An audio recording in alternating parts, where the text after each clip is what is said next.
জনতা পার্টির কর্মসূচিতে ছেলের যোগদানের জেরে বাড়িতে হামলা চালিয়ে বাবাকে পিটিয়ে খুনের অভিযোগ উঠেছে। বাঁকুড়ার ইন্দাস থানার করিসুন্ডা গ্রামের এই ঘটনা এলাকায় ব্যাপক চাঞ্চল্য ছড়িয়েছে। ককরোচ জনতা পার্টির সদস্য শেখ আব্দুল হাফিজের বাবাকে পিটিয়ে হত্যার ঘটনায় সোমবার তার বাড়িতে যান তৃণমূলের প্রতিনিধি দল। শেখ আব্দুল হাফিজের সঙ্গে ফোনে কথা বললেন রাজ্যের প্রাক্তন মুখ্যমন্ত্রী মমতা বন্দ্যোপাধ্যায়। তার পাশে থাকার আশ্বাসও দেন তৃণমূল নেত্রী।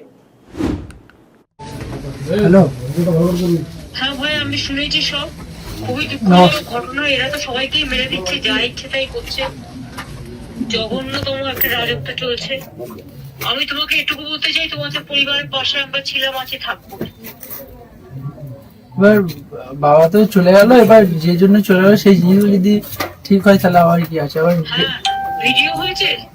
হ্যাঁ, ভিডিও করেছে। আমার ফোনটা অ্যাকচুয়ালি জানেন তো দিদি, আমার ফোনটা না ওরা নিয়ে নিয়েছিল। ফোনটা নিয়ে আমার ফোনটা এখনো পাচ্ছি না। ফোনের মধ্যে অনেক ভিডিও এবং অনেক অডিও প্রুফ। কাজ করো, ফোনটা যে নিয়ে নিয়েছে, হ্যাঁ, আর তোমরা যে কমপ্লেন করেছো, হ্যাঁ, সেই দুটো কপি যারা গেছে তাদের হাতে দিয়ে দাও, বলো আমাকে পৌঁছাতে।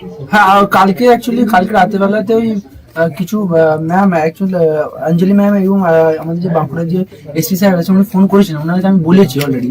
উনি আমার ফোনের আইএমএম নাম্বারটা আর আমার নাম্বারটা নিয়ে গেছে। ওনার বলে আমি ট্যাগ করে আমরা দেখছি। আর তাছাড়া আমি ওনাকে হ্যাঁ হাতটা সরো তো মল্লিকদা। হ্যাঁ, হ্যাঁ, এইসবগুলো কিন্তু এফআইআর লিখতে হবে। তুমি একটা কাজ করো, সব কাগজপত্র তুলে, হ্যাঁ, সার্টিফাইড কপি তুলে, পোস্টমর্টম রিপোর্ট তুলে হ্যাঁ। তুমি আমার এখানে চলে এসো। আচ্ছা, আচ্ছা।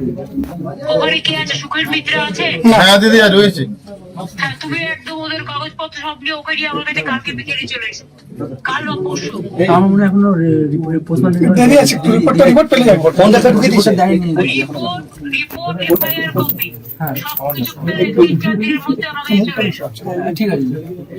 আর দিদি আপনাকে অনেক অনেক ধন্যবাদ যে আপনি যে ফোন করেছেন, এটা বিশাল বড় ব্যাপার দিদি।